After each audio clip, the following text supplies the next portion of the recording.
এইয়া বনাবলৈ লৈছোঁ গাহৰি মাংস। যিহেতু বহুতে ৰিকুৱেষ্ট কৰি আছিলে চিম্পুল এটা গাহৰি মাংস ৰেচিপি লাগে।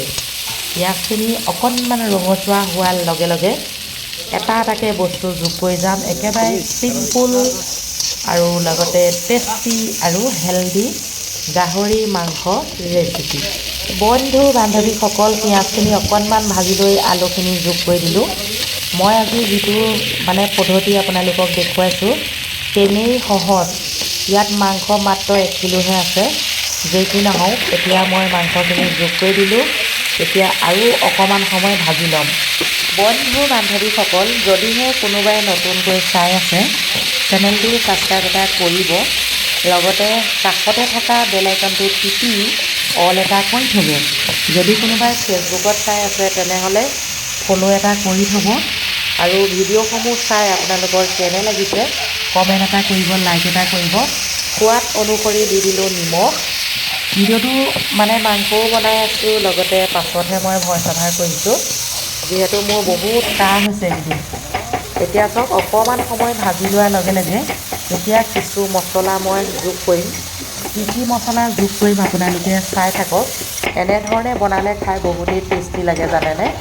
অকণমান সময় ঢাকি দিলোঁ। এতিয়া অলপ তলত ধৰা নিচিনা কৰিছে আৰু ঘনে ঘনে চাই থাকিব লাগে।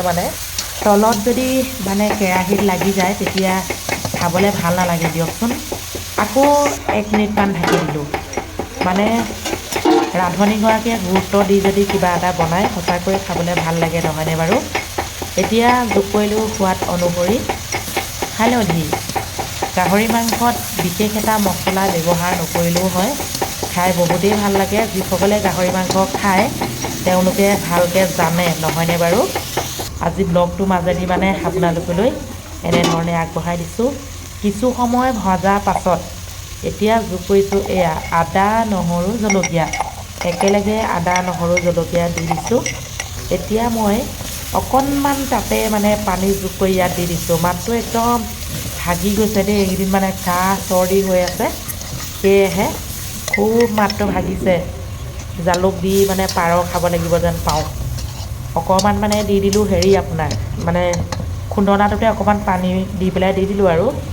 এতিয়া আৰু অকণমান গৰম পানী যোগ কৰিছোঁ। যিহেতু মই হোটেলৰ বাবেহে বনাইছোঁ সেয়েহে ধৰক অকণমান জোল দিবই লাগিব। জোলটো মানুহে বিচাৰেই। কালাৰটো দেখিবলৈ আপোনালোকৰ কেনে লাগিছে বাৰু? এতিয়া ঢাকি দিলোঁ আৰু সিজিবলৈ দিছোঁ আৰু। এইফালে আমাৰ আকৌ কাৰিকৰজনে কিবা এটা বনাই আছে দেখুৱাইছোঁ। এয়া পানীলাও, গাজৰ, আলু, চয়াবিন একেলগে বনাই আছে। এইফালে গুটি আলু ভাজিবলৈ লৈছে জলকীয়া পিঁয়াজ দি। ধুই পখালি জলকীয়া পিঁয়াজ ডাইৰেক্ট দিয়ে থৈছে আৰু গুটি আলু। এইফালে আকৌ ফ্ৰেঞ্চবিন, আলু, বুট একেলগে ভাজি থৈছে আৰু অকণমান আপোনালোকক দেখুৱাইছোঁ। এইফালে বুট দালি, পানীলাও, আলু পুৰি চব্জি। এয়া আকৌ মচুৰ দালি। আনফালে মাংস প্ৰায় সিজি উঠিলে এতিয়া মই দি দিলোঁ ধনিয়া পাত, শুকান ধনিয়া পাত। মান ধনিয়া শুকাই যে থৈছিলোঁ, এদিন যে ভিডিঅ' দিছিলোঁ সেই তাৰ পৰাই দি দিলোঁ দেই। শুকান ধনিয়া এনেকৈ বৈয়ামত ভৰাই যদি শুকুৱাই থৈ দিয়ে বহু দিনলৈ ধুনু ধুনু হৈ থাকে, বেয়া নহয়। লগতে এয়া আকৌ কাচকল কাটি আছোঁ। এতিয়া এই কাচকলখিনি নিমখ আৰু হালধি সানি মই ৰ'দত দিম। সম্পূৰ্ণ শুকোৱা পাছত এটা বৈয়ামত ভৰাই থ'ম। ৰ'দত সম্পূৰ্ণ শুকোৱা পাছত যদি আপোনালোকে এনেধৰণে কাচকল কাটি শুকুৱাই পেলাই নিমখ আৰু হালধি সানিব লাগিব লগত, বহু দিনলৈ বেয়া নহয়। লগতে আপোনাৰ যদিহে পেটৰ অসুখ হয় বা পেট চলে তেতিয়া তাৰে 2 পিচমান লৈ বইল কৰি গৰম পানীত বইল কৰি অকণমান কালা নিমখ দি খাব পাৰে। আপোনালোকে ভিডিঅ'টো চাই কেনে পালে বাৰু আজি? যদিহে আজি মোৰ আছামিজ ব্লগটো চাই ভাল পালে তেনেহ'লে লাইক কমেণ্ট কৰিব। কাচকল যদি বেছিকৈ পাই যায় এনেধৰণে ধুনু ধুনুকৈ কাটিব, পাতলা পাতলাকৈ। তাৰপাছত জোখমতে হালধি, নিমখ, অকণমান ভিনেগাৰো দি দিব পাৰে। মই অৱশ্যে সনা নাই, সানিম বুলি ভাবি আছোঁ।